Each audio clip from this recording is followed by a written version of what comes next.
My name is Sarah Ludwig. I'm a master's student at UNC Greensboro, and I'm a member of Alpha Chi Omega.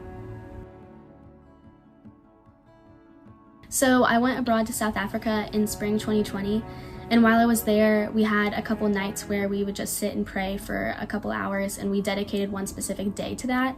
And during that time, the biggest thing that was on my heart was, how can I bring the gospel and the same mission back to Greensboro? And the whole time I was praying, the only thing that came to my mind was Alpha Chi, my sorority, and reaching my sorority sisters with the same gospel. When I came back that summer, I started a Zoom Bible study with my sorority sisters. And so I started meeting Tuesday nights on Zoom for the summertime, and when we got back to school, we met in my apartment. I got connected with one of our InterVarsity leaders on campus, and she told me that one of the fraternity was actually doing the same thing. So I connected with Will Goins, and we started leading a Bible study together, which has now become Greek InterVarsity on our campus. So Will and I connected and just had a similar heartbeat of, we love Greek life, we also love Jesus, and what does it mean to put these two things together?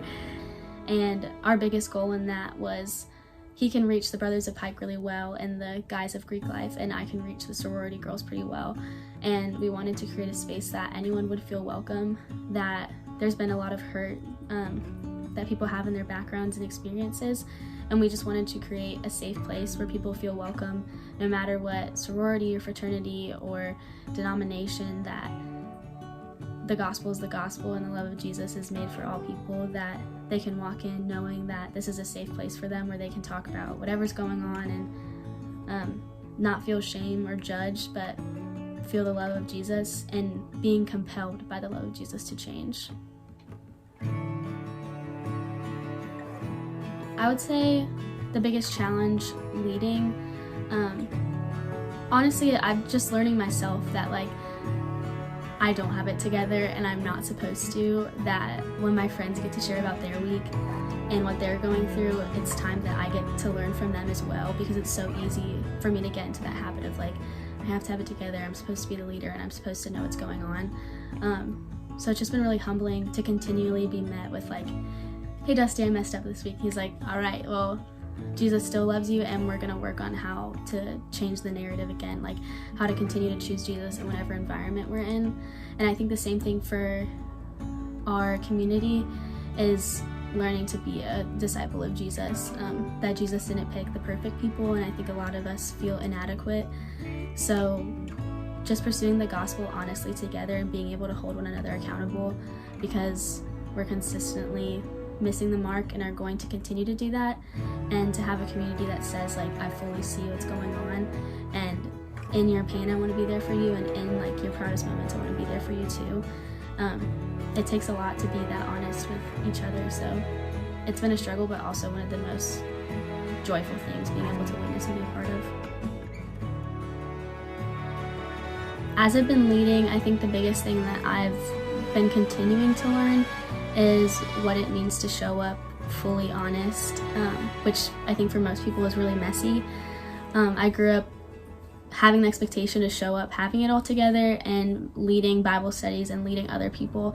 It was just kind of an expectation to know what I'm talking about, do the right things, when reality I was failing day in, day out, and didn't know how to live an honest life towards Jesus with that.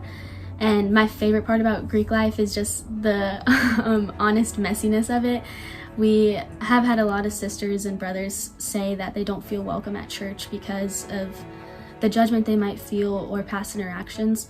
And I think the beauty I've seen in Greek InterVarsity is that people feel like they can be completely vulnerable in our Bible studies, that we do life together, so we see everything from the good, bad, and ugly, and still get to say we still are going to choose and love you because that's what Jesus does.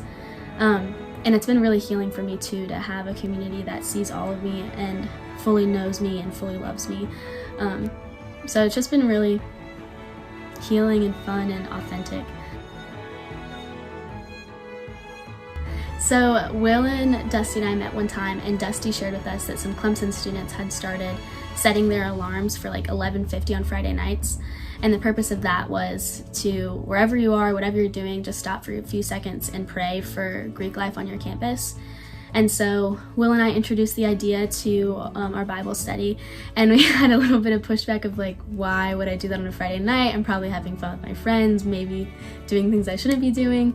And the same thing of it, just like that proves the authenticity of people can show up and say like, I don't know everything I'm supposed to be doing, and I'm definitely not going to do it perfectly, but I'll pursue it the best way I can. And so I think that's what I appreciate the most. So one of our friends was like, why would I do that? And so we explained a little more of, you don't have to like sit down and pray and close your eyes. Like, it doesn't have to be awkward. Of wherever you are, just stop for a second and pray for the community, because you don't know like what people are going through in that moment. And just in general, to have that many students consistently praying for Greek life, it completely changes the campus and the narrative of what's going on in our culture.